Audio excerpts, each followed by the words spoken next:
that America cannot use our military wherever repression occurs. Given the costs and risks of intervention, we must always measure our interests against the need for action. But that cannot be an argument for never acting on behalf of what's right. That was the President tonight acknowledging the cost of intervention in Libya, but should he have acted sooner? Joining me now is Rudy Giuliani, former and some may say future presidential candidate. Rudy, has this country been at war in the last 10 days? Of course it has, yes. Sure, we've been at war. We've been bombing targets. Out of 1,000 targets, we've killed military assets by indirection. We've killed civilians. We've attacked the country. We've been asked by one faction in the country to come in. Another faction in the country doesn't want us there. So, yes, we're at war, and yes, we're in the middle of a civil war.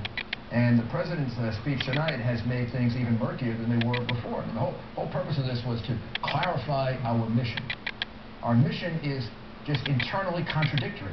The President says our mission is to protect the people of Libya. Well, how do you protect the people of Libya and not be for regime change in Libya? Isn't the danger to the people of Libya Gaddafi?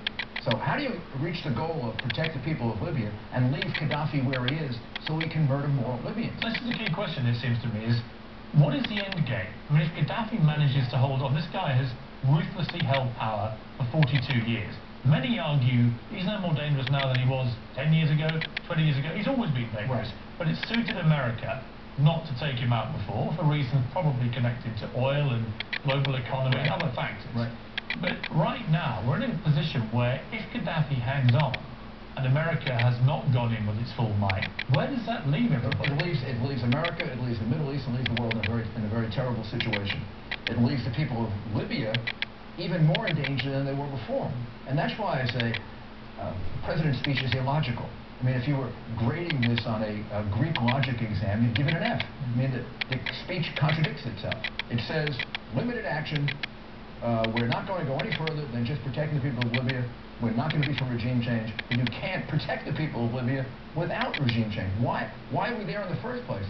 Because Gaddafi was slaughtering his people. Let me play devil's advocate. How can you leave him there? Let me play devil's advocate. Let's take the President's position. You've got a big mess in Iraq. You've got a big mess in Afghanistan. You've already vowed, when you got elected, I'm going to get us out of these messes. And then you have this huge uprising in the Middle East. And Egypt goes relatively well. Mubarak stands down after 18 or so days. Gaddafi doesn't, and it looks like he's about to commit an atrocity and make go. If you're president, what do you do then? I mean, there is a good argument, I would have thought, for the White House to have done almost exactly what they have done, which is not go all guns blazing, not commit America to a huge war again. Well, actually, what happened to President Obama is he isn't thinking like a president, he's thinking like a presidential candidate. His previous comments as a presidential candidate are constricting his decision-making as a president. Actually, what the President should have done is to make a decision that you would think in the post-Vietnam era would be almost obvious. You either go in or you don't go in. And if you go in with a clear goal. We don't have one yet. And you go in to achieve that clear goal. The President of the United States, as Eliot Spitzer said before, the President of the United States did not define a clear goal.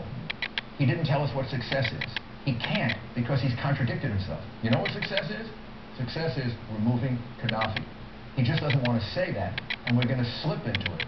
And is it better for America to slip into it, or is it better for the President of the United States 10 days ago to have stood up as a leader and say, this is what's needed, this is what we're going to do with France, this is what we're going to do with the UN, and this is our goal. And I think America is respected more when it acts that way. Would you be happy as American president to have seen, in the way that we did, very unusually, the French taking the lead, followed by the British, and the Americans, you know, sending most of the forces in terms of all these, you know, missiles being fired, but not wanting to have the credit for doing that? I don't quite understand that. I think this is America as follower rather than America as leader. I think the reality is this idea that, you know, he's afraid that we're intervening too much in the Middle East and it looks bad. Well, who asked him to intervene in the Middle East? The Arab League. If they're so darn upset about us being in the Middle East, why do they ask him to intervene? What happens if, as we're seeing now in Syria, for example, you're seeing leadership there killing large numbers of people, ever-increasing numbers of people? It's the same kind of argument. You know, there is a humanitarian situation in Syria that's likely to be one in Yemen. Both probably more dangerous places as far as the security of America than Libya. When you read the speech tonight, there's no limiting principle. He'll try to do it, but we should be in Syria if we are in Libya, if you accept the president's premises. If you're consistent. Yeah, I mean, Assad is just as bad, if not currently worse than Gaddafi. Gaddafi was terrible in the past. Gaddafi stopped supporting terrorism. Now he's doing terrible things. Assad basically had the prime minister of Lebanon murdered. He murders his own people. He's killing his own people. His father was a person who slaughtered people. It is more in our national interest to see a regime change in Syria than it is in Libya, in America's interest and in Israel's interest. The supreme regime change would be of the supreme commanders in Iran. That's really where our national interest is located. And that is and the president's not in favor of regime change in Iran, but he's in favor of regime change in Libya. He wants to talk to Iran. And yet, I mean, any real expert in this region would tell you that Iran is probably a much more present and clear threat to America's security than Libya. I've never understood why the United States government does not clearly say we're in favor of regime change in Iran. The whole region is infected by the mullahs, by Ahmadinejad. It lies at the core of so many of our problems. That's a place where regime change is absolutely necessary. The president is sneaking up on all this, but it would be much better to have a policy in advance. There's no question the events in Egypt, the events that we now see in Libya caught the president by surprise.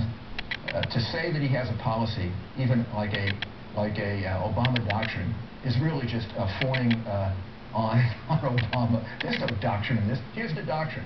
If France wants us to do it, if the UN wants us to do it, if the Arab League wants us to do it, then we'll do it. That's the Obama doctrine. Well, it's an unusual doctrine, and time will tell. Rudy Giuliani, thank you very much. Coming up, President Obama arguing